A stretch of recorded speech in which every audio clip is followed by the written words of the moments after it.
Hay 100 billones de estrellas en nuestra galaxia y 100 billones de galaxias en el universo.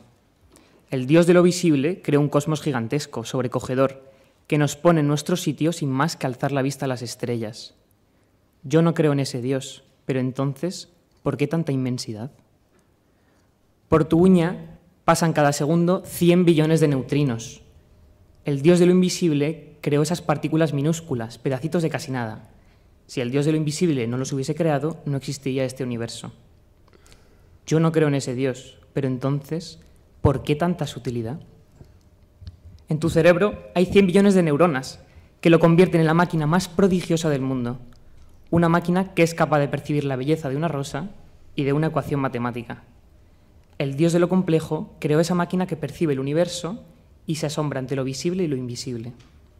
Yo no creo en ese Dios, pero entonces, ¿por qué percibo tanta belleza?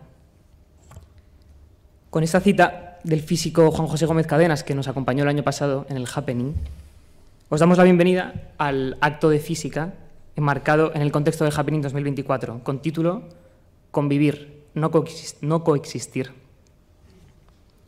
El año pasado, en la facultad, añadiendo a esta introducción potente de Juanjo, Alfredo, en una charla, comenzó diciendo: estamos aquí porque tenemos un compromiso con la verdad y con la belleza. No encuentro mejor manera de introducir este acto en el que contamos con la presencia de dos grandes eminencias en el campo de la física. Aquí a mi izquierda, Alfredo Luisaina, y a mi derecha, Miguel Ángel Sánchez Conde, a los que ahora pasaré a presentar debidamente. Les hemos invitado, primero, por la relación personal que tenemos con ellos. Miguel Ángel es profesor mío y Alfredo ha dado clase a Guti, que está, ahí está. Por la relación personal que tenemos con ellos. Y segundo, porque nos interesa cómo investigan y cómo enseñan en las aulas. Cómo personalmente se dejan interpelar por lo que investigan y también por sus alumnos. En ese sentido, les hemos pedido ayuda para contagiarnos de su mirada, tan apasionada por la física y por la realidad también. ¿Para qué tantas estrellas? ¿Qué hace el aire infinito, la profunda serenidad sin fin? ¿Qué significa esta inmensa soledad? ¿Y yo qué soy? Para el título de este acto nos hemos inspirado en una poesía del poeta romántico italiano Giacomo Leopardi, más concreto, Canto nocturno de un pastor errante en Asia. Es un poema precioso en el que el poeta se asoma al cielo y delante de las estrellas se pregunta por la inmensidad de lo que ve, de forma humilde. Esta belleza con la que estamos comprometidos, como dijo Alfredo el año pasado, despierta una pregunta no solo por la inmensidad que tenemos delante, sino también por uno mismo. ¿Para qué tantas estrellas? Una pregunta cuantitativa, ¿no? Pero como una reacción en cadena, esta conduce a la pregunta de ¿y yo qué soy? ¿Y yo qué hago aquí? Es interesante, de hecho así ha nacido este acto, pararse a ver si el hecho de vivir, investigar, enseñar como hacen ellos, nos hace percibir la existencia de un misterio real, porque si así fuera, produciría en nosotros sorpresa y humildad. Estas dos cosas, el misterio y la humildad ante él, son los dos principales temas que tocaremos en este acto con su ayuda. También otra cuestión importante es cómo se mantiene esto en el tiempo, qué nos ayuda, esta humildad cómo continúa. Muchas veces controlamos algo y ya nos creemos que lo sabemos todo, nos creemos listos, prepotentes. Sin embargo, nos olvidamos de que la realidad que tenemos delante es mucho más grande. Necesitamos que haya gente, como estos profesores, que nos recuerden que, cito a Shakespeare, hay más cosas en el cielo y en la tierra, Horacio, de las que han sido soñadas por tu filosofía. Son cuestiones que darían para toda una vida entera y tampoco pretendemos agotarlas, así que empezaremos por partes. Lo primero, voy a presentar a nuestros dos ponentes, a los que damos las gracias. Lo primero, Alfredo Luisaina es catedrático de óptica en la Facultad de Ciencias Físicas, aquí en la Universidad Complutense de Madrid. Comenzó sus estudios en Zaragoza, hizo el doctorado aquí en Madrid y luego también hizo una estancia postdoctoral en la República Checa. Durante más de 38 años, ha enseñado asignaturas en la Facultad de Óptica, Laboratorio de Óptica, Coherencia, Óptica, haciendo disfrutar y contagiando la enfermedad, como él lo llama, de su mirada, a cientos de alumnos. Él se define a sí mismo como un aficionado a la óptica cuántica y un docente entusiasta. Miguel Ángel Sánchez Conde, a mi derecha, es investigador en el Instituto de Física Teórica y profesor también en la Universidad Autónoma de Madrid, desde 2017. Comenzó sus estudios en Extremadura, de donde viene. Obtuvo su doctorado en la Universidad de Granada y desde entonces ha realizado estancias en el Instituto de Astrofísica de Canarias, en Stanford y en Estocolmo. Su principal objetivo es arrojar luz sobre el misterio de la materia oscura. Para ello usa telescopios de rayos gamma. Él ahora nos presentará su trabajo y su investigación. Cabe mencionar además que actualmente es el coordinador científico de toda la colaboración Fermilab, que es un telescopio lanzado por la NASA, un telescopio de rayos gamma. Por tanto, ya me callo. Con estos dos profesores nos encontramos en la frontera de la física actual. Partimos desde el misterio del mundo subatómico, del mundo cuántico, el fotón, la partícula más fundamental, ¿no?, que de ahí nace la óptica. Este misterio recorre todas las escalas hasta llegar a lo más grande, a que necesitemos grandes cantidades de materia oscura para explicar las observaciones que vemos en el universo.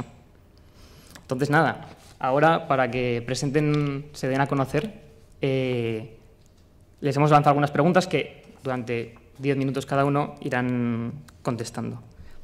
¿Dónde comenzó el interés, la pasión por la física? ¿Por qué elegisteis física, en primer lugar? ¿En qué investigáis y trabajáis ahora? ¿Qué os apasiona de lo que hacéis? ¿Y por qué decidisteis dedicar vuestra carrera a estudiar como un particular tan concreto como es el fotón o la materia oscura? Con esto empezamos primero con Miguel Ángel. ¿Sí? Sí, sí, claro. Adelante.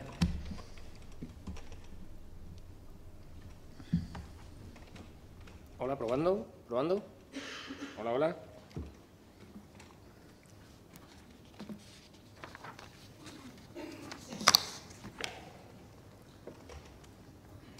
¿Se me escucha? Sí, perfecto, genial. Vale, yo es que no me puedo estar quieto, no, ahí complicado, entonces prefiero levantarme, ¿vale? Bueno, pues nada, lo primero, muchísimas gracias por la invitación al evento, que es claramente atípico y que, bueno, hay que tener agallas, yo creo, para decir sí también un poco, por nuestra parte. Y segundo, muchas gracias por venir, porque obviamente, al ser un evento tan transversal, creo que suscita bastante también interés, ¿no? Por ser simplemente seres humanos como somos, ¿no? Y tener esa curiosidad innata que nos caracteriza como especie.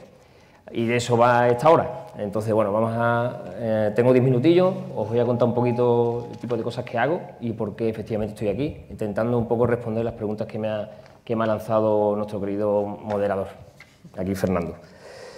Bueno, simplemente tengo unas diapositivas para guiarme yo mismo, si os parece razonable. Sí, vale, genial.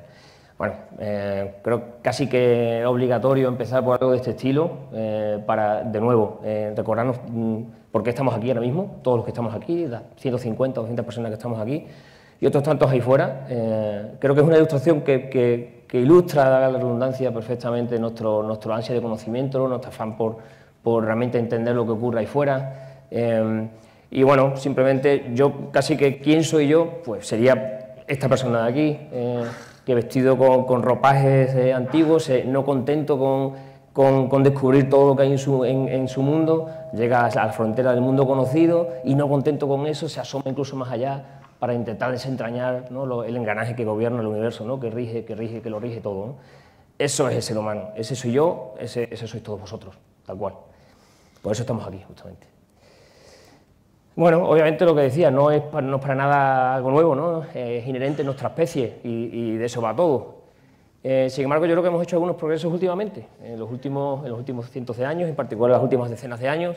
Se nos ha ocurrido este tipo de cacharros, ¿verdad? Y al final hemos llegado de alguna manera, de forma humilde, a dar unos primeros pasitos en nuestro entorno y creemos que comprendemos bien nuestro entorno más cercano al menos, ¿no? Pero en ello estamos, por supuesto. Hemos hecho muchos progresos, como digo, sin embargo hay muchas incógnitas todavía y eso, por supuesto, afortunadamente, ¿no? Sobre todo para las nuevas generaciones de científicos que veo muchas caras aquí, bueno, que estoy seguro que harán tener una carrera investigadora brillante también, y para muchos otros que ni siquiera se dedican a la investigación, creo que realmente aquí está la clave, ¿no? El que haya incógnitas ahí fuera y que tú como especie, como parte de tu especie, y como algo inherente, no sabes por qué, te come la curiosidad y tienes que realmente hacer lo posible por entender qué está pasando ahí, ¿no? Yo creo que soy de la opinión y espero, de hecho, que nunca se nos terminen esas incógnitas, ¿no? Que siempre tengamos cosas de las que sorprendernos y de las que aprender. Pongo esta imagen de aquí, que está cerca de mi pueblo, de hecho. Yo soy de Almendralejo, en Badajoz, y casi que me crié por aquí. Me veo prácticamente con la bici o para ir para abajo viendo pájaros con mi hermano y mis padres y todo eso. Y lo pongo porque creo que enlaza muy bien con esas preguntas que me estás lanzando, justamente. El por qué estoy aquí, por qué hablar de esta pasión inherente por la ciencia y todo eso, ¿no? En realidad todo empezó ahí, todo empezó en esa infancia, debajo de los cielos extremeños, en concreto el cielo la noche extremeña, espectacular.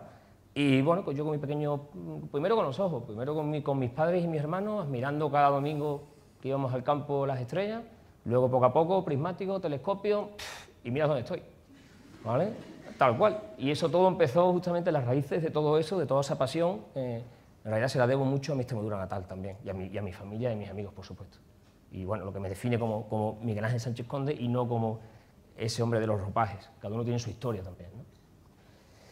Bueno, empecé a hacerme muchas preguntas, ¿no? Como todos vosotros, desde eso, en esa Extremadura natal. Con diferencia, lo que me llamó más la atención desde siempre fue el cosmos, ¿no? Empecé a devorar todo tipo de literatura al respecto. Y bueno, dentro de todo eso, lo que más me llamó la atención fue una componente que es esa materia oscura de la que hablaba Fernando cuando me presentaba, y que suponemos que llena todo el universo. De hecho, aquí muestro una imagen espectacular, en mi opinión. Es una imagen muy chiquitita.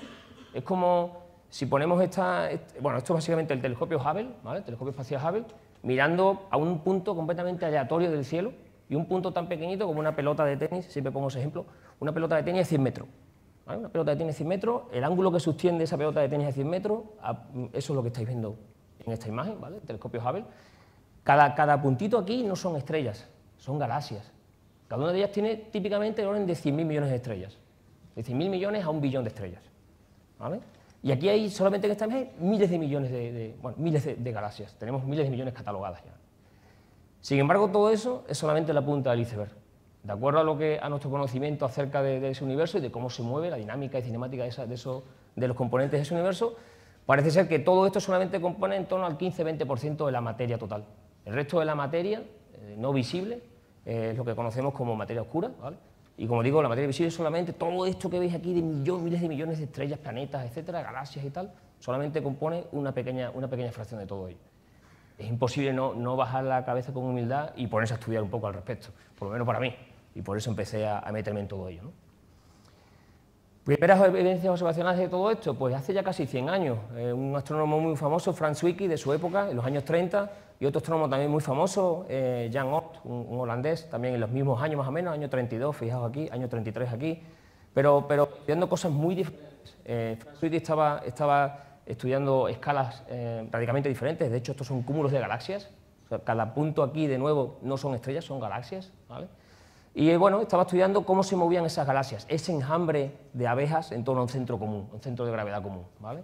Cada una de estas galaxias realmente está ligada a las otras, de forma que eso, actúan como un enjambre, ¿vale? No está cada una por su lado, sino que está todo ligado, ¿no? Él se dio cuenta que para explicar la velocidad tan elevada de ese enjambre de estrellas, de galaxias, perdón, digamos que no había manera de mantener todo eso ligado, a no ser que hubiera una materia que actuara como pegamento entre las galaxias, de forma que uno pudiera dar cuenta de esa velocidad tan elevada, ¿vale?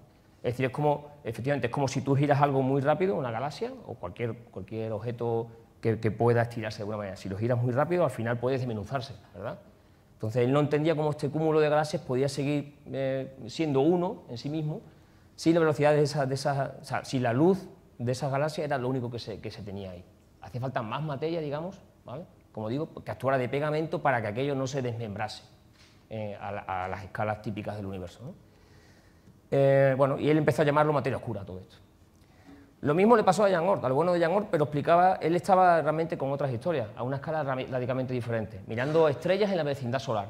Aquí miras a objetos muy distantes, galaxias enteras, a cientos de millones de años luz. Aquí estás hablando de estrellas muy cercanas a nosotros. Pues él se dio cuenta que efectivamente, de nuevo, esas estrellas se movían demasiado rápido.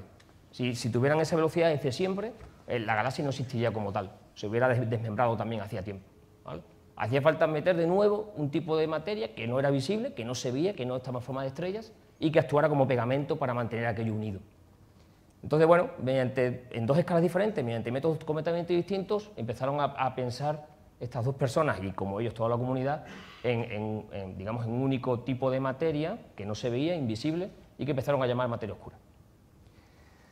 Otro ejemplo clásico, sin meterme mucho al detalle, son las galaxias espirales. En los años 70, Vera Rubin en particular y otra gente de su época empezaron a estudiar cómo las estrellas se rotaban en torno al centro común de la galaxia, ¿vale?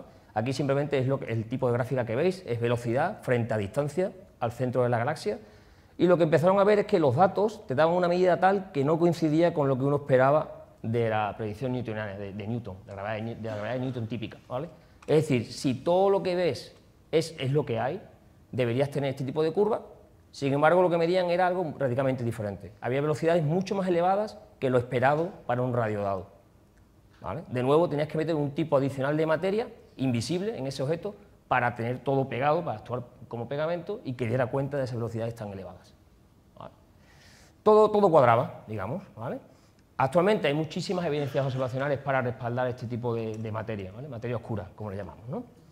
No voy a meter ni mucho menos en detalle, pero hay muchísima evidencia observacional al respecto a día de hoy. Pese a que tenemos tanta evidencia observacional, los astrofísicos no tenemos ni pajorera idea de qué se trata en realidad, cuál es la componente, cuál es la naturaleza última de esa partícula que conforma la materia oscura. Hay muchas hipótesis, muchas posibilidades. Si hablas con nuestros colegas los particuleros, resulta que ellos tienen un montón de posibles candidatos a constituir la partícula de materia oscura.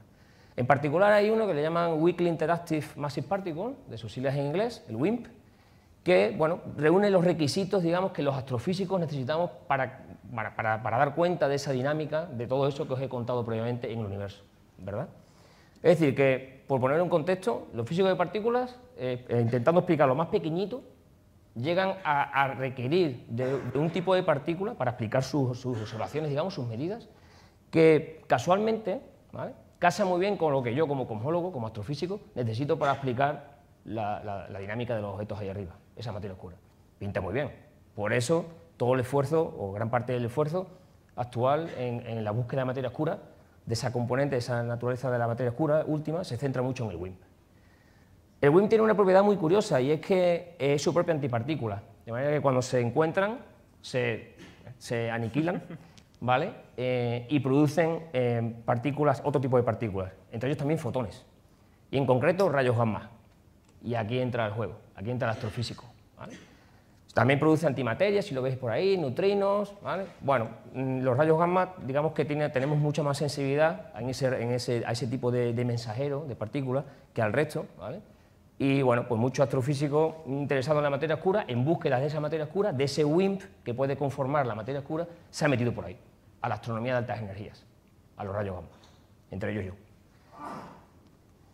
Bueno, pues ahí estamos, a la caza de la materia oscura. Empecé mi tesis doctoral con el telescopio MAGIC, los telescopios ahora son dos, cuando yo empecé era uno, allá por 2004.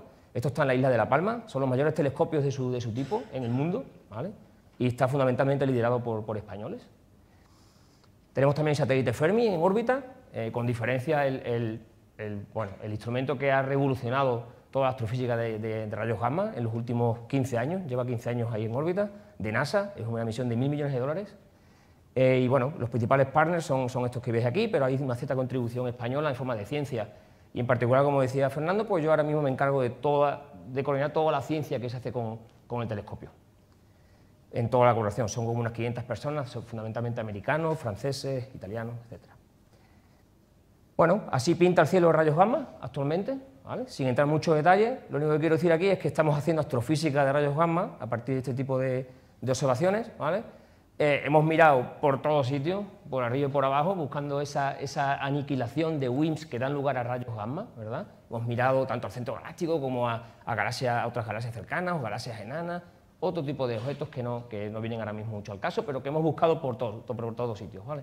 Actualmente no hemos encontrado nada, obviamente, pero bueno, de todo se aprende, por supuesto, eso es la ciencia.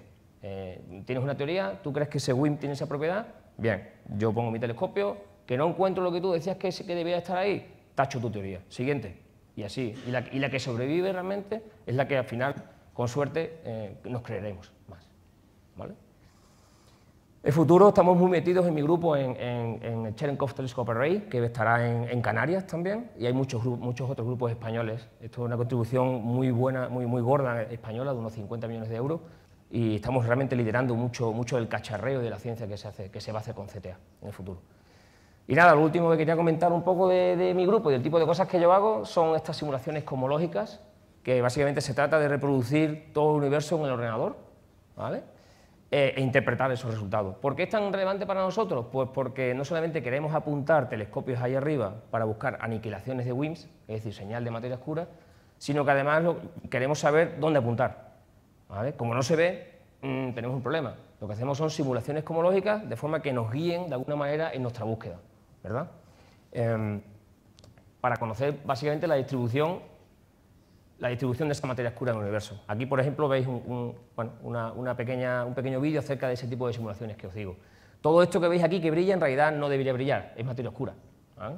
Todo esto es materia oscura. Y aquí, en cada uno de esos puntos brillantes, digamos, van a aparecer luego galaxias, formar estrellas, etc.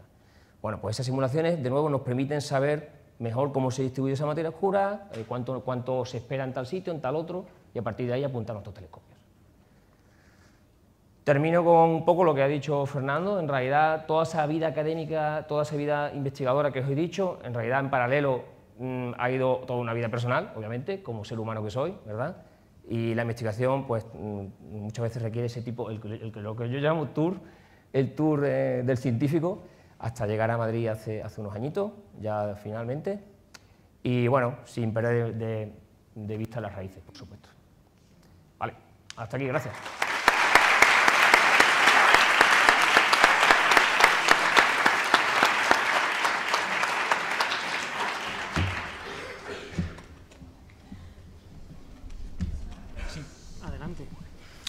Hola a todos, todas, y no sé, gracias a la organización por invitarme, gracias a los que habéis venido a este diálogo, que espero que sea un diálogo, una conversación, así lo imaginé desde el principio, porque de otra forma no sé qué puedo aportar, no tengo nada más que mi experiencia. Y bueno, muy agradecido. Voy a intentar responder a lo que has preguntado, más o menos, espero no dejarme nada, ¿no? ¿Dónde comenzó el interés, la pasión por la física? ¿Por qué elegí estudiar física? Yo creo que, no lo puedo decir mejor que lo ha dicho ya Miguel Ángel, por la curiosidad, por una especie de necesidad que tenemos como humanos de conocer, de saber. Somos como una especie de ojo que se ha abierto al universo, es la forma que el universo ha elegido de observarse a sí mismo y de conocerse, ¿no? Pues me sentía llamado por eso, por el ansia de conocimiento, saber de qué está hecho el universo y por lo tanto de qué estoy hecho yo. Y me gusta el título también de este encuentro que habla de qué soy yo, no quién soy yo, ¿no? Sino qué somos, qué es el universo, de qué está hecho. Al principio de todos los cursos hago siempre una encuesta a los alumnos preguntándoles por qué están en físicas, ¿no? ¿Por qué han venido? Quiero ver la vocación, lo que les trajo a la Facultad de Física y sobre todo para no traicionarlo, para mantener viva esa ilusión, esa vocación por el conocimiento, ¿no? Que es lo mismo que ha dicho Miguel Ángel. Lógicamente también, como crecí, ha tenido una influencia en lo que ha pasado después y ahora mismo, pues anoche, mientras estaba desvelado pensando en qué podría contar yo, qué podría aportar, ¿no? Me acordé de mi profesor del colegio, ¿no? Y recordé precisamente un día en el que nos dijo, el frío no existe. Me quedé. ¿Cómo que no existe? No, yo quiero saber más sobre eso. ¿Cómo que no existe? No, sí, puedes transmitir calor, pero nunca podrás transmitir frío, no sé qué. También me he acordado de esto hace poco cuando un revisor nos ha calificado nuestro trabajo como agua fría de la que no se puede sacar nada. Dice, cuidado. Le contestaré a lo mejor con palabras de mi profesor de física.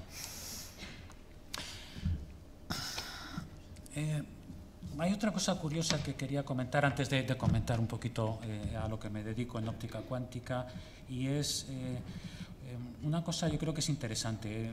¿Por qué decidí dedicarme ¿por qué me decidí dedicarme a la óptica cuántica? No lo decidí yo.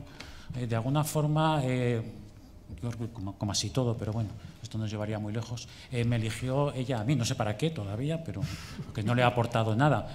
pero yo creo que me podría haber dedicado a cualquier otra rama de la física con la misma felicidad, siempre y cuando hubiera encontrado la misma gente tan amable que me ha ayudado y que me ha cuidado. Yo le debo, no sé lo que soy, pero si soy algo se lo debo a los demás, ¿no? Siempre pienso que lo mejor de mí es lo que está en los demás, y por eso esa parte de mí que es tan buena, que está en el corazón de los que me han invitado, pues es la que ellos han invitado a esa persona, que yo no sé si soy esa persona, ¿no? Me eligió ella, quiero decir, podría haber hecho, yo creo que igual de feliz cualquier otra rama de la física, pero bien es cierto que de las asignaturas de la carrera que más me impresionaron y quizá recuerdo de forma más viva fueron precisamente la óptica y la teoría cuántica, ¿verdad?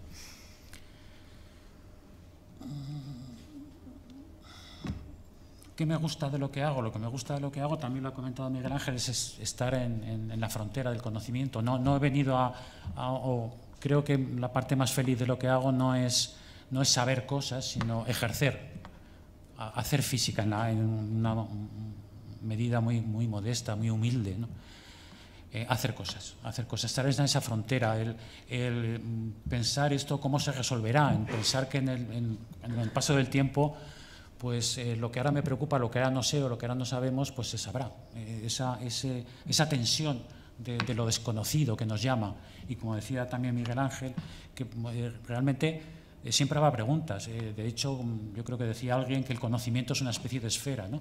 Y cuanto más grande es el conocimiento, más grande es esa esfera, y por lo tanto mayor es la frontera con lo desconocido. Más puntos hay en esa frontera en la que estamos llamados los que sentimos la pasión por el conocimiento, por la ciencia en general. Respecto a lo que hago en óptica cuántica, esencialmente lo que me apasiona de lo que hago sería estudiar, conocer, saber, en la medida en que esas cosas se puedan llegar a cumplir, de la naturaleza de la luz, ¿no? ¿Qué es la luz? ¿De qué está hecha? ¿No? Que se ha hablado aquí de fotones, pero realmente hay fotones y cosas así. Me surgen inmediatamente un montón de preguntas, ¿no? Esas preguntas son lo que me mantiene vivo.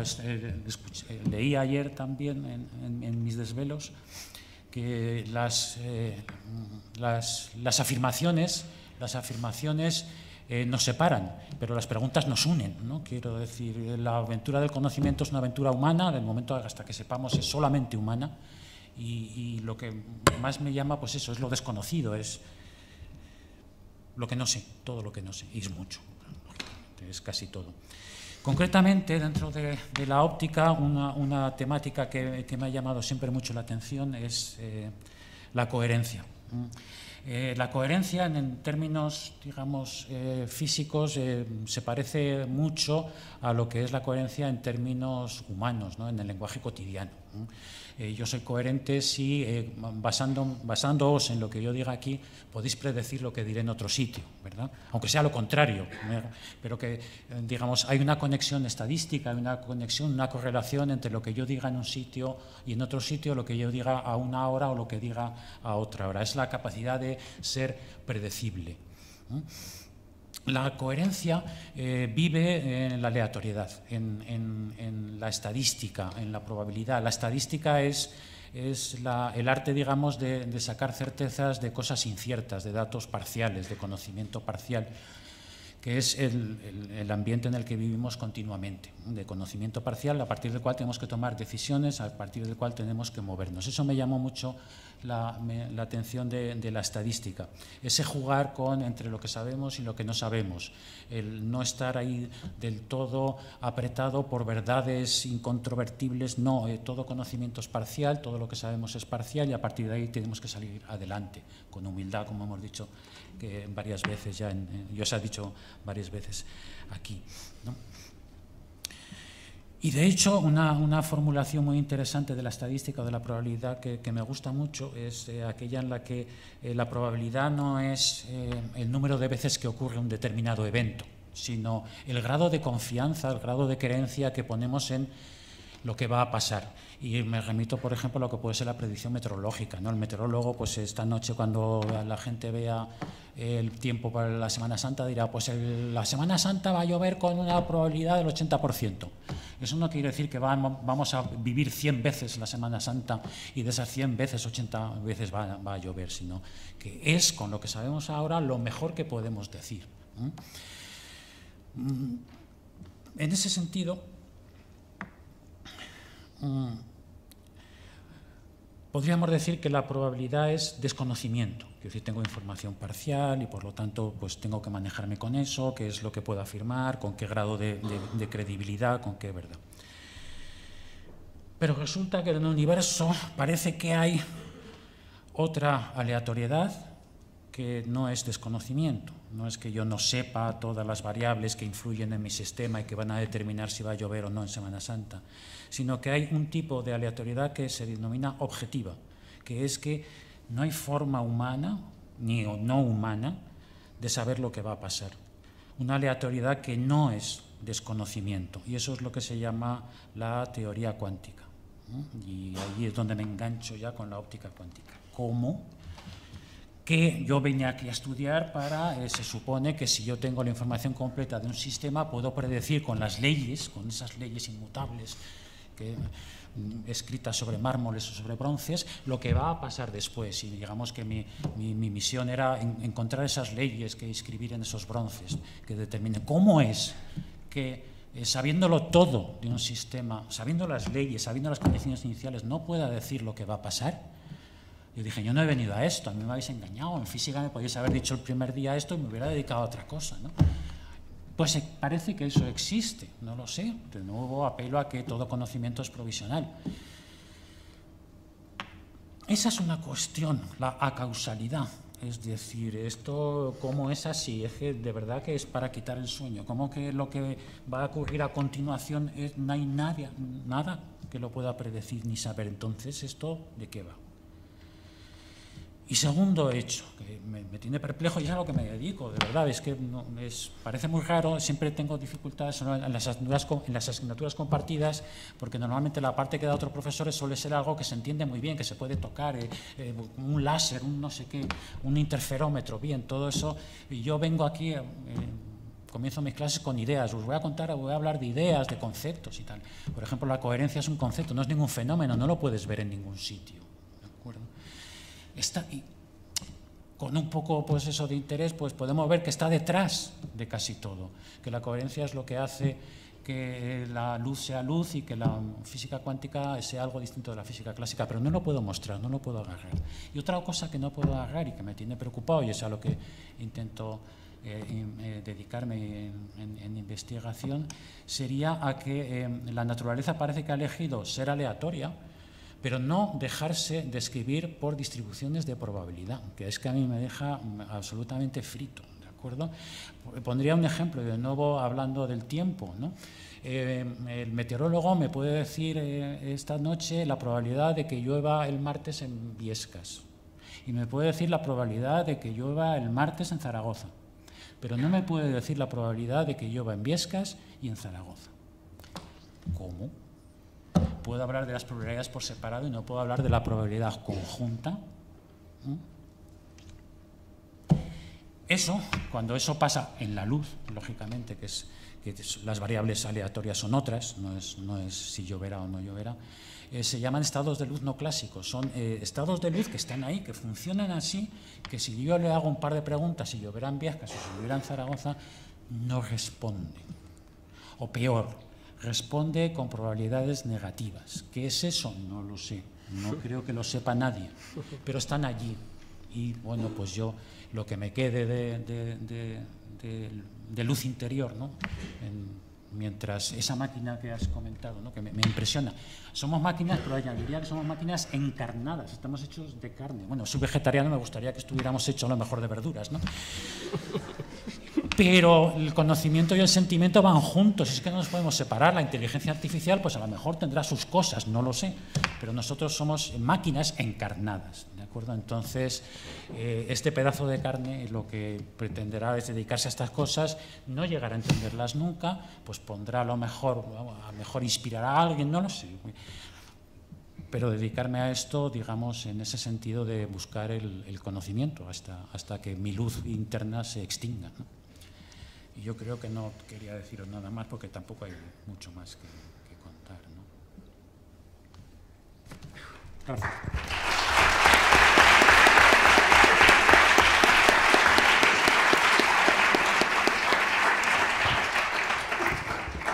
vamos, no sé vosotros, pero yo podría cerrar ya tranquilamente. O sea, gracias. El primer bloque que queríamos tratar, yo creo que ya ha sido tratado de forma, vamos, preciosa, que es el punto del misterio.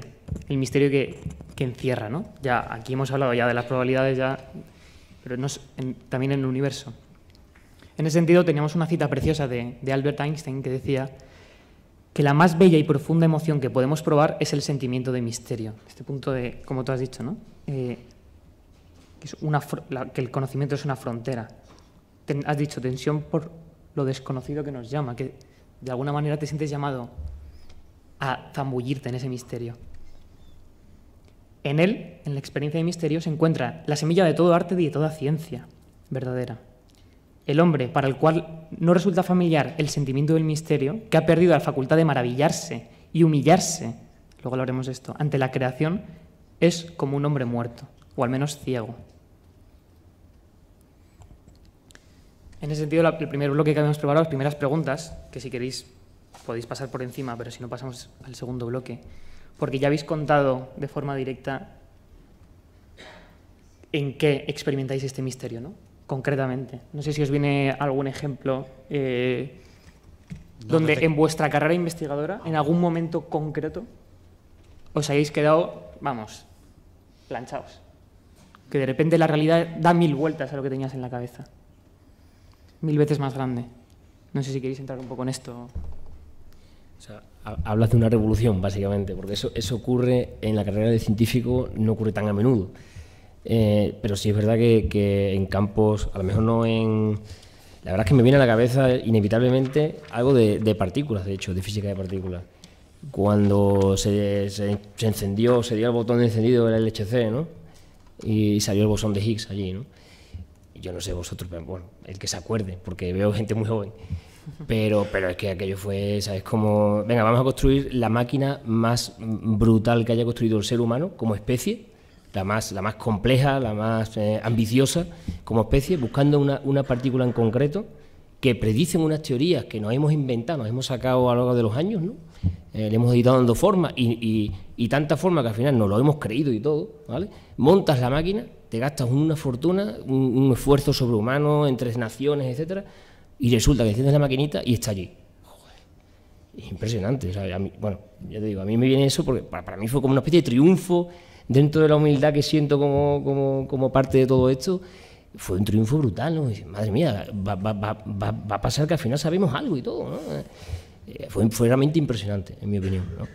Y luego en astrofísica, por supuesto, bueno, pues ha habido otras cuestiones. Yo recuerdo cuando se descubrió la energía oscura, cuando aparentemente nuestros datos apuntaban a que había una componente que nos habíamos perdido durante cientos de años, ¿no? Y que debería estar ahí y que debería dar cuenta de la mayor parte del universo. De hecho, yo no he hablado de energía oscura, he hablado de materia oscura, que solamente es como una cuarta parte de todo el contenido total del universo, ¿vale? De la energía materia del universo. Pero el 70% aproximadamente es otro misterio, otro enigma, que se llama energía oscura, del cual no he hablado porque, entre otras cosas, bueno, primero no soy experto en la materia, segundo es que no hay expertos en la materia, quiero decir, no sabemos nada de esa componente, prácticamente, sabemos muy poco, ¿vale? Bueno, pues eso ocurrió en el año 97-98, yo recuerdo, era un chaval por aquel entonces, empezando la carrera, pero recuerdo la expectación y la sorpresa, ¿no? Mayúscula en la comunidad, ¿no? Aquello también yo creo que fue un poco lo que también ha dicho Alfredo, fue un poco darse cuenta, incluso ya a una edad temprana, de que ojo con las teorías, con los paradigmas, porque están para tirarlos, ¿no? Y eso ocurrió en ese momento, una revolución. Pensábamos que entendíamos perfectamente el universo, que no hacía falta ningún otro ingrediente, ahí estaba el pastel cósmico, como yo le llamo, completo, lo entendíamos todo, y ¡plaf! Te habías perdido el 70% de él delante de tus narices. Tuvimos que cambiar de paradigma. Y eso va mucho por lo que dice Alfredo. O sea, y de nuevo va, de hecho, por la humildad, por entender que bueno, hacemos lo que podemos con el asunto, pero dista mucho de tener seguramente una respuesta completa.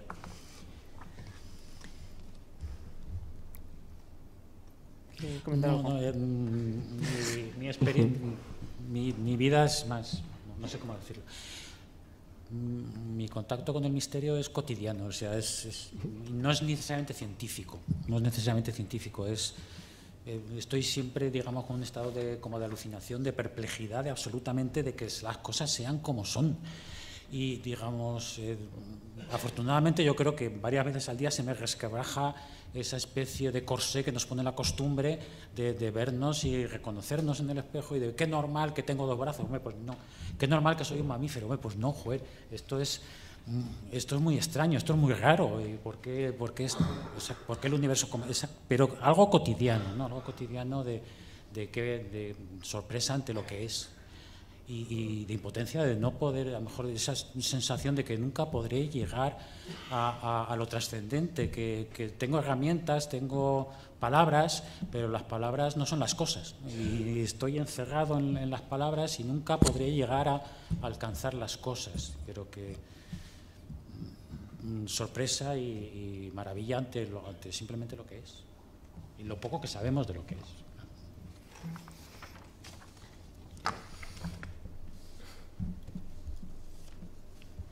Vamos, es precioso esto que acabas de decir, de una convivencia cotidiana con el misterio. Yo también lo empiezo a experimentar en esta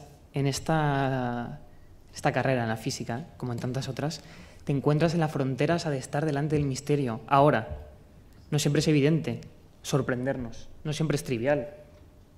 No todos los que están en física viven una, como tú lo has dicho, convivencia cotidiana con el misterio. En ese sentido, queríamos preguntaros ahora... porque el misterio está, vamos, lo habéis palpado, lo habéis descrito en ambas investigaciones. Queremos ir más al fondo de quién es Miguel Ángel, de quién es Alfredo, y preguntaros qué tiene que ver este misterio que intuís en la física con la vida entera, como el segundo bloque, como esta relación con uno mismo. Yo recuerdo uno de los primeros días que conocí a Miguel Ángel, cómo me contaba que la forma en la que él estaba delante del misterio de la materia oscura, como habéis visto ahora, entusiasmado, era la misma forma en la que estaba delante de su mujer y sus hijos. O como con Alfredo, que comimos hace unas semanas, nos contaba cómo las miradas que siempre, cada año se renuevan en sus alumnos de óptica, alimentan esta pasión por estar 38 años dando clase, sin cansarte, como constantemente esta convivencia, ¿no? Vamos, esta es la pregunta que os queremos lanzar. ¿Qué tiene que ver este misterio que intuís en la física con vuestra persona? Una persona que no solo está definida por su currículum y la investigación que hace, sino que un ser humano que se enamora, que forma una familia, que le gusta subir montañas, la música, comer y beber. No sé si quién quiere empezar. Yo creo que siento coherente con lo que acabo de decir. No encuentro distinción, quiero decir. Y es una cosa, mis alumnos a lo mejor lo han tenido que soportar, ¿no? Que cuando entro yo en el aula entra Alfredo con sus problemas, con sus carreras de cross, con no sé qué, me he encontrado a un exalumno que me ha contado esto y me ha dejado patidifuso, no sé qué. No hay separación, ¿no? Es como en óptica existe lo del holograma, ¿no? Que un holograma reconstruye un objeto, pero si rompes el holograma en trocitos, el objeto está en todos los trocitos, lo puedes reconstruir. No veo, es lo mismo. Estoy completamente de acuerdo, o sea, creo que te lo dije ya en un momento, Fernando, lo veo completamente acoplado, o sea, que no hay forma de separarlo, ¿no? Porque va en el paquete de uno mismo, ¿no? Miguel Ángel Sánchez Conde es este paquete, para bien o para mal. Y como tal, pues efectivamente lleva inherente una serie de propiedades, ¿no? Tanto en la ciencia, ya sea si me apasiono por una ecuación a la que le veo mucho significado, o si es un beso a mis hijos, ¿no? Al final es la forma en que me aproximo al mundo, la forma en que este yo en concreto se relaciona con lo que le rodea, ¿no? Y esa pasión es inherente, esa curiosidad también innata, no solamente pasión, ¿no? Sino esa curiosidad o esa humildad que estamos hablando. Ya te digo, solamente hay una manera, no puedes darle al on y al off, ¿no? Puedes decir, venga, ahora voy a hacer física, off. Perdona, pero la ciencia está hecha por seres humanos. Y por más que queramos obviamente que queremos ser objetivos, pragmáticos, etcétera, en realidad, en última instancia, es curioso que esa física es un poco paradójico, ¿no? Que toda esa ciencia se hace por pasión, por esa curiosidad que nos mueve, ¿no? Entonces, bueno, pues completamente inherente, ¿no?, a uno. Cuando hablábamos de este tema en nuestras comidas preparando esto, no nos parecía tan evidente. No sé, vosotros sois, tampoco, pero sois en ese sentido una especie de genios por vivir por esta experiencia. La mayor parte de gente, tampoco quiero ser aquí catastrófico, pero esta separación es muy común hoy en día. El otro día lo hablábamos sí. y no lo veías de forma tan clara porque tú lo vives así, pero claro, esta forma de entrar en la carrera, incluso con una pasión inicial, que luego si queréis tocamos este tema, que quizá con los pasos del tiempo, de las dificultades, va decayendo, al final nos encontramos con que entramos, somos unos en la investigación y luego somos otros fuera. Porque, bueno, también hay una carrera investigadora que requiere mucho de ti, que requiere quizá no ver tanto esta pasión y centrarte en cuántos congresos has ido, cuánto has publicado, cuánto... Vamos, esto es una cosa que nos repercute a todos, no a los investigadores, porque en el mundo del trabajo también parece que eres visto por lo que haces, por el dinero que ganas. Sin embargo, nos hemos invitado, a ti, Guti, a Alfredo, porque hemos visto esta unidad en la vida que nos ha llamado la atención. Porque a nuestros ojos no están... No sé si queréis decir algo. Sí, no, o sea, que lo que quería comentar era justamente un poco lo que has dicho, ¿no? Que cuando uno se mete de forma profesional en la ciencia, profesional me refiero justamente a que, en fin, para vivir también tengo que hacer eso, ¿no? Justamente esa ciencia, que yo la haría gratis, sinceramente, que no me escuchen porque igual me dejan de pagar, pero... entonces, claro, cuando uno entra en ese sistema, el sistema efectivamente es muy agresivo a día de hoy. El sistema científico ha degenerado también, tiene sus partes buenas, por supuesto, muchas, pero también, en mi opinión, hay muchas cosas que hay que limar y que hay que hacer más humanas, si se puede. Una de las cosas que suele ocurrir aquí es que cuando uno lleva muchos años dentro del gremio, empieza efectivamente a dejar atrás esa parte pasional, digamos, e ir más a lo pragmático, ¿no? ¿Qué es lo que realmente hace efectivamente que pase a mi siguiente estado, digamos, mi siguiente etapa como profesor, como investigador, Entonces hay mucha gente que se olvida realmente de por qué en primer lugar llegó ahí, ¿no? No es trivial mantener esa pasión a lo largo de los años, y no lo digo como algo ni mucho menos peyorativo y nada, es muy personal, es como lo vive uno también, depende mucho de la persona. En mi caso, y según veo obviamente, porque destila energía por los ojos, Alfredo, creo que hemos efectivamente mantenido esa llama viva, que algunos han, por suerte o por desgracia, no sé, la han ido apagando, ¿no? con el tiempo. Te decía el otro día también, es una cosa que me pasa especialmente con la divulgación. En docencia llevo relativamente poco tiempo, pero en divulgación llevo haciendo divulgación toda mi vida, de astrofísico y antes de ser astrofísico. Desde los 15 y 16 años ya empezaba a dar charlitas, ¿no? Intentando transmitir un poco toda esa energía que yo tenía y que tenía que salir como fuera. Y llega un momento en que uno casi que con la divulgación, que sigo haciendo muy a menudo, ahora también por Madrid, ¿no? Llega un momento en que casi que me siento un poco egoísta, en el sentido de que parece que soy yo el que está aportando, el que está dando, cuando llego a un instituto, a un colegio, a una universidad, a un centro cultural, no sé. Parece que soy yo el que aporta, el que da, y sin embargo, en realidad, muchas veces me mueve el propio egoísmo de ver en los ojos, ¿no? De golpe encender esa llama en la nueva generación o en esa otra persona. No sé, de golpe ves por qué, un poco recuerdas por qué estás aquí. Que en el día a día del científico, como hemos dicho, en este sistema tan agresivo científico, en el que lo que tienes que hacer es publicar a saco, y ese tipo de cuestiones, pues algunas veces se te olvida, obviamente, ¿vale?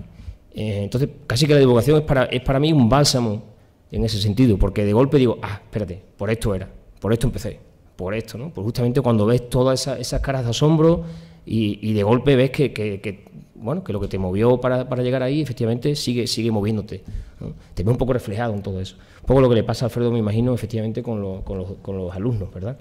Y es justamente eso, al final es un win-to-win, si se puede decir así, ¿no? Gana la audiencia, gana por nosotros de alguna forma, ¿no?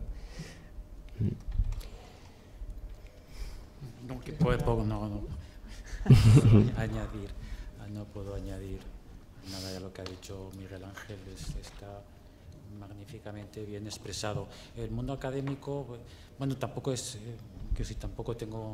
he vivido muchos más ambientes, pero sí que es una trituradora de personas, sí, una especie de trituradora, pero me imagino que cualquier ámbito, digamos, en el que podamos vivir va a ser algo muy similar.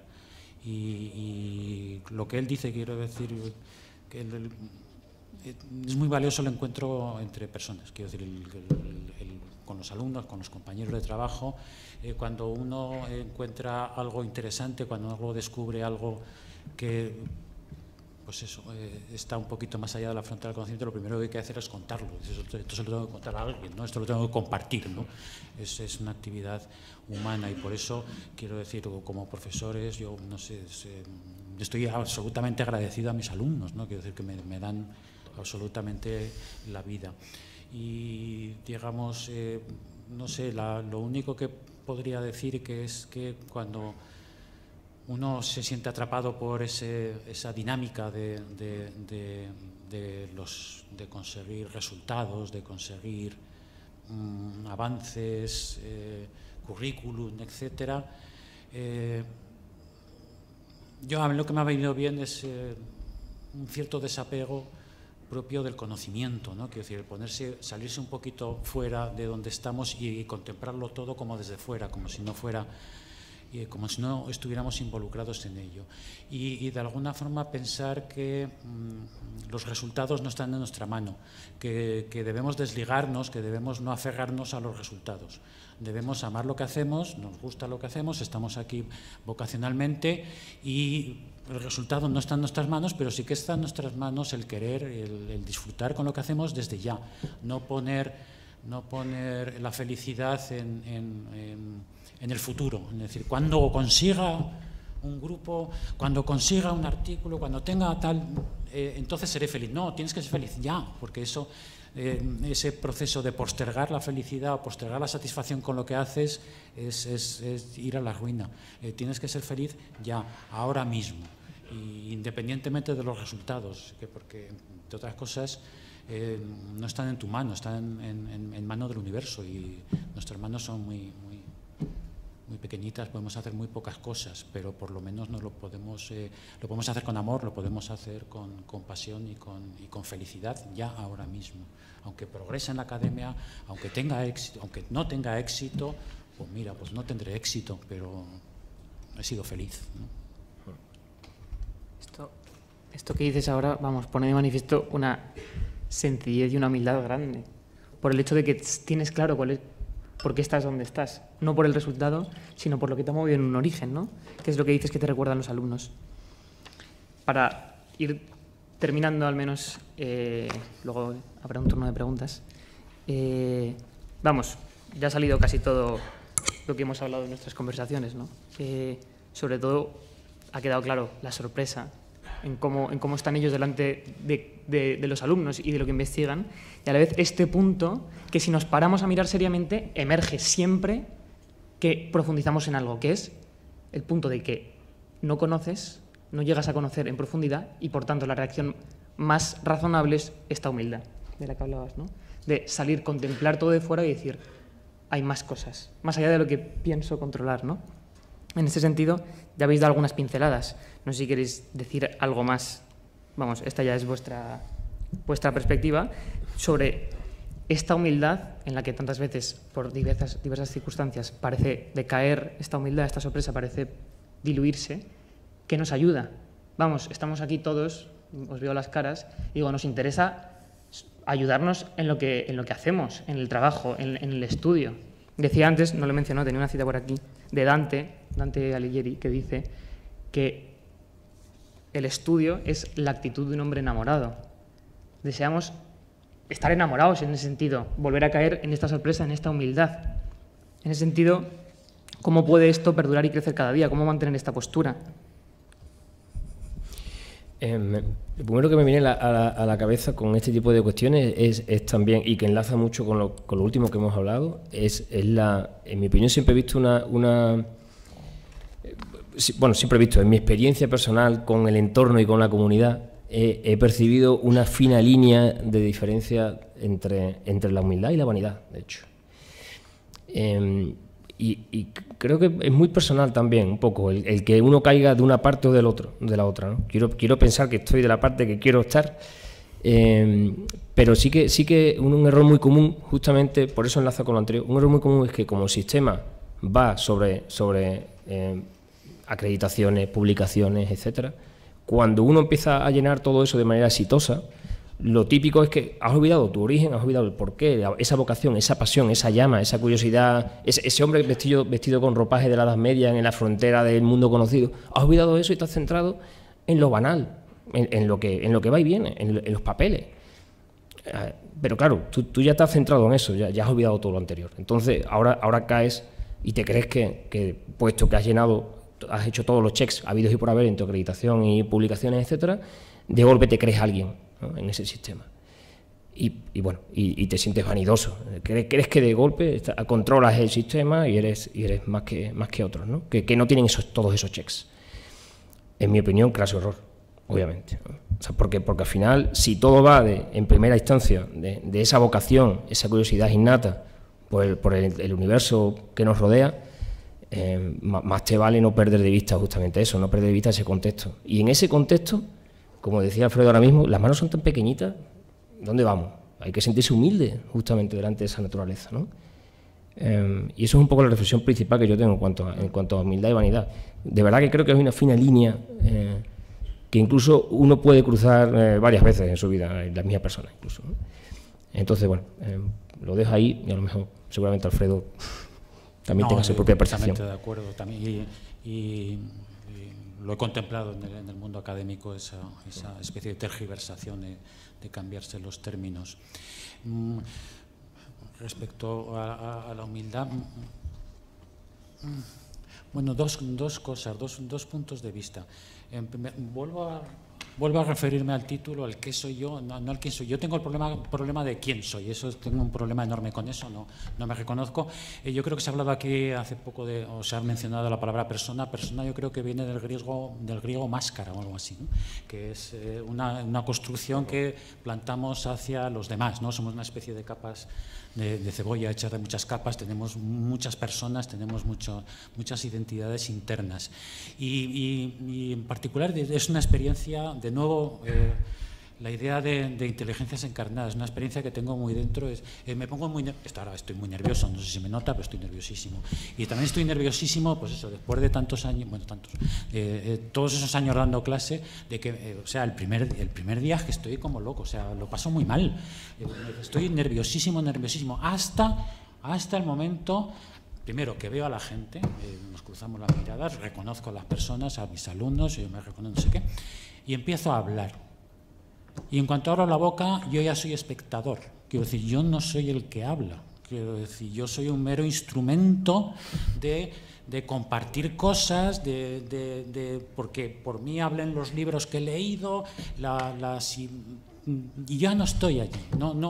No sé si tengo ningún mérito de ni docente ni investigador, no lo sé. Si algo he aportado al mundo, no lo sé. Ni tampoco vuelvo a ser lo mismo. No confío en los resultados. Yo lo he intentado, he querido hacer lo que he querido, pero no es obra mía. Yo he sido un instrumento, eso ha pasado a través de mí, ¿de acuerdo? Y feliz, enormemente feliz de que pase a través de mí. Pero no es mi aportación. Claro, tampoco sé qué soy yo en ese sentido. Y junto con esa humildad personal, inevitable, no puede ser de otra manera, sí que reivindicar cierta especie de satisfacción por lo que somos como especie. Hacemos barbaridades, somos horrorosos, vamos a cargarnos todo, el mundo, el universo, el planeta. Pero vuelvo a enfatizar una idea que teníamos, somos el único ojo que tiene el universo para verse a sí mismo, ¿no? Quiero decir, a lo mejor es que ha querido que esto sea así. No somos nosotros, a lo mejor, o sí somos, los que podemos poner peros o comentarios a eso. Satisfacción de que somos conscientes, de que somos capaces de ver, de querer las cosas, ¿de acuerdo? A lo mejor también las podemos odiar, pero yo creo que si lo pensamos, bueno, o que si lo vivimos de la forma correcta, las querremos, las amaremos. No, correcta, no soy yo quien decir para nada lo que es correcto o no. Pero cierta satisfacción de estar despiertos.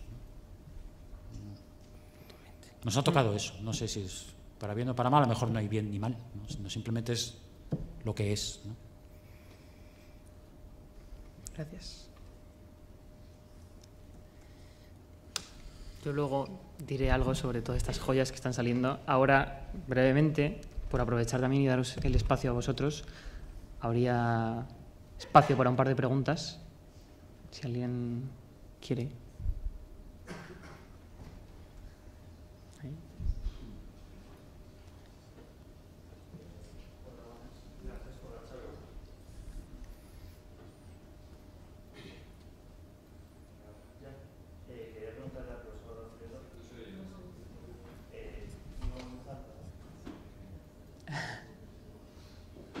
Problemas del vídeo. Ahora sí. Al profesor Alfredo, has dicho de los días de lluvia de ciudades diferentes y por qué, me preguntaba por qué no se puede sumar o multiplicar las probabilidades. He estado pensando y era simplemente eso.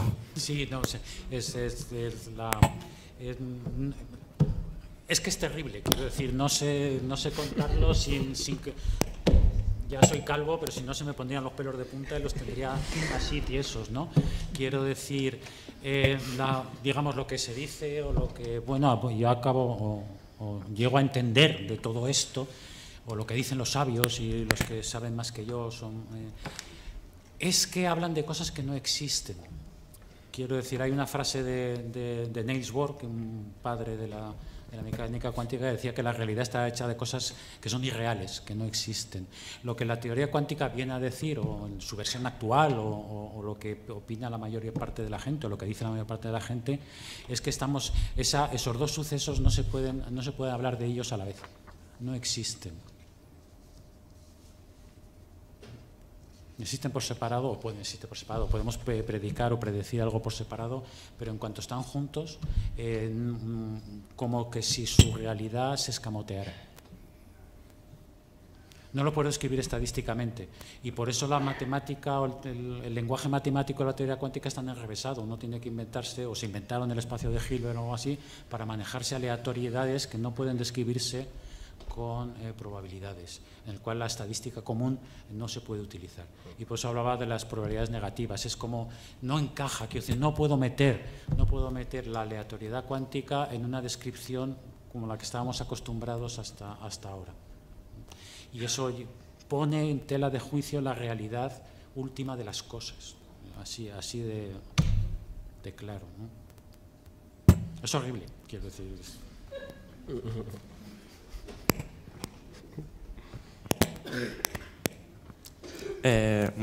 Buenas tardes y muchas gracias por la presentación que habéis hecho.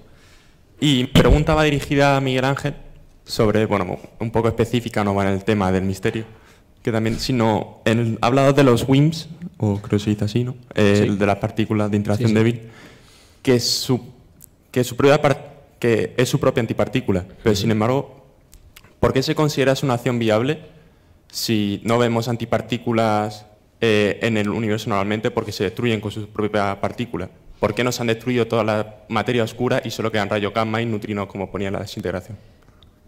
Perfecto, es buena pregunta, por supuesto. En realidad sí que hay a ver, no toda la antimateria se ha aniquilado, ¿vale? O sea, existe una cierta porción de antimateria que se sigue produciendo en el universo, en algunas reacciones, ¿vale? O sea, no, la antimateria, por ejemplo, un positrón, un electrón pero con carga positiva, eso se sigue produciendo en determinadas reacciones en el universo. No hay ningún problema con que existan. Dicho lo cual, lo que tú dices, cuando se encuentre un electrón que abunda muchísimo más que él, se va a aniquilar y va a desaparecer, cierto. Con el tema de los WIMPs lo que ocurre es que las densidades de materia oscura en los objetos ahí arriba, en una galaxia como la nuestra, por ejemplo, son tan bajas que en realidad es raro que se encuentren dos WIMPs. Es decir, a escalas, a volúmenes tremendos de universo, bien, hay muchísima materia oscura. Pero en realidad cuando uno se fija, compara esas densidades, ¿vale?, con las densidades típicas de bariones, como tú y como yo, de átomos, ¿vale?, no tiene nada que ver. Es orden de magnitud muy por debajo. Lo que quiero decir con esto es que efectivamente el evento de que se encuentre un WIMP con otro es raro, en realidad. Incluso en zonas de, en principio, alta concentración de materia oscura, ¿vale? Esa alta concentración es muy relativa, a eso voy. Entonces puede persistir ahí durante mucho tiempo. La sección eficaz de esa interacción, si estudia física, La sensación de interacción es muy baja en ese supuesto, ¿vale? Y por eso que tenemos todavía WIMPs que se están aniquilando. De hecho, en el universo temprano no era así. La densidad era bastante más alta porque el volumen del universo era mucho más pequeño, ¿verdad? El universo era más chiquitito y entonces la densidad de las partículas de materia oscura en ese momento era muy superior. De manera que había mucha aniquilación. Pero eso dejó de ser así cuando se fue expandiendo el universo y al final el recorrido típico de esas particulitas de esos WIMPs hasta llegar a otro es enorme, típicamente.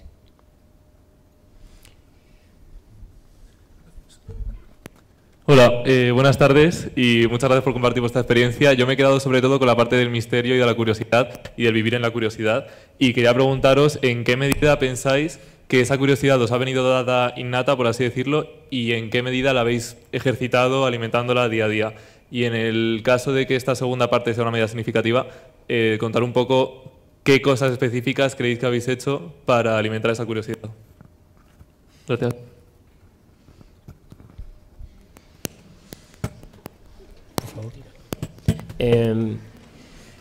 Buena pregunta. Obviamente, eso ahí sí que va un poco el quién soy yo, digamos, ¿no? Enlaza más, yo creo que es bastante personal, es lo que tú tomas en realidad, ¿no? No es lo que esa otra persona toma de tu especie, de tu misma especie, sino lo que cada uno toma de sí, ¿no?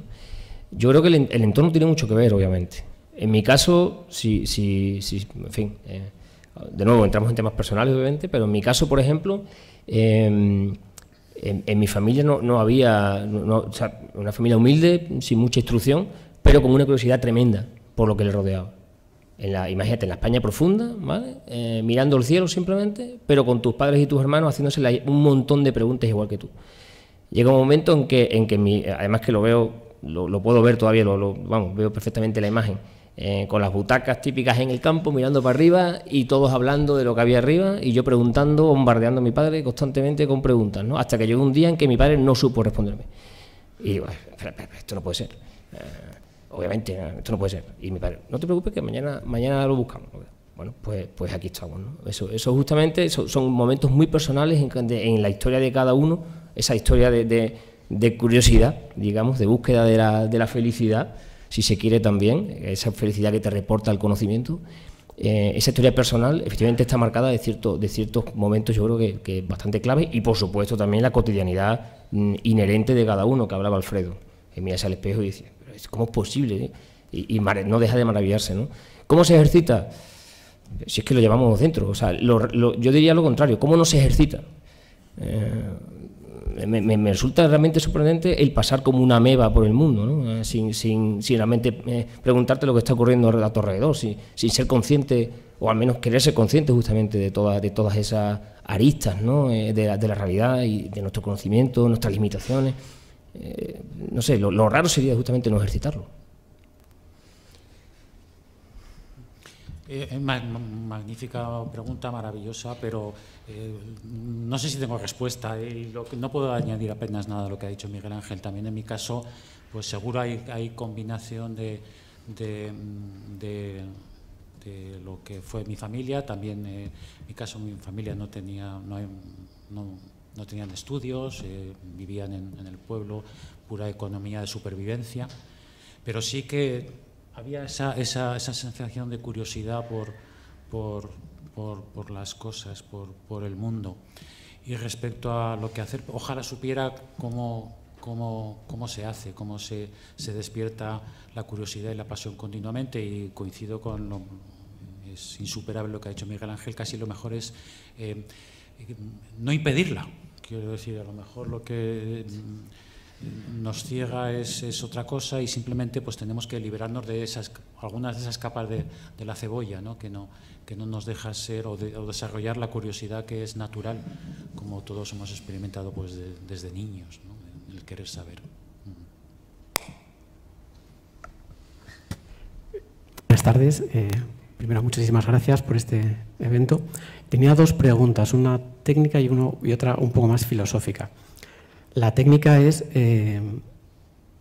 si el mundo que se observa no responde a las leyes que tenemos definidas, ¿por qué ese empeño en buscar cosas raras como WIMPs, machos, axioma, y no no sería mucho más elegante, apelando a esa coherencia que decía Alfredo, trabajar más o poder dar una respuesta llegando a una gravedad cuántica que no está unificada? Esa es la pregunta técnica. Y luego la pregunta un poco más filosófica es respecto con cuál es el título de la conferencia, ¿no? ¿Para qué tantas estrellas y yo qué soy? ¿No? O sea, hay un universo inmenso, increíble, lleno de unas variables y unas constantes muy ajustadas, y luego hay un observador. Entonces, me gustaría preguntaros cuál es vuestra opinión sobre el principio antrópico.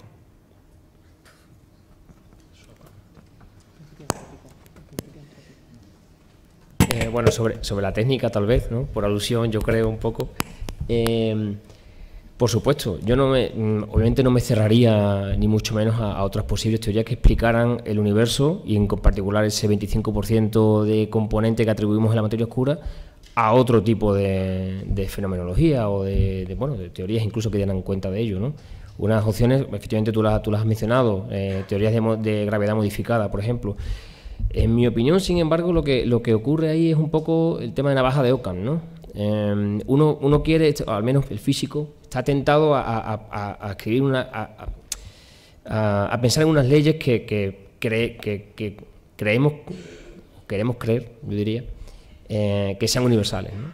Un poco la gravedad de Newton en ese sentido, o relatividad general si hablas en volúmenes más grandes del universo, pero en caso de la típica gravedad de Newton, claro, si no metes la materia oscura, vas a tener que modificar esa ley, que funciona perfectamente, como tú sabes, en el entorno más inmediato y se ha testado de forma muy razonable a muchas escalas, ¿no? El romper con eso, con esa ley de gravitación, en principio universal, como la llamamos en física, ¿verdad?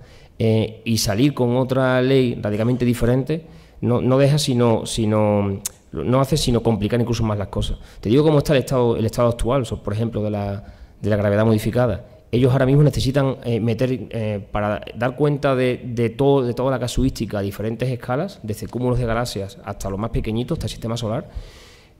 Ahora mismo necesitan incluso meter una pequeña componente de materia oscura. Es decir, en principio pensaron que podían dar cuenta de toda la casuística sin materia oscura ninguna. Ahora resulta que después de 40 o 50 años trabajando en ello, aquello no casa. Lo que casa una escala no cuadra la otra. No es consistente, perdón.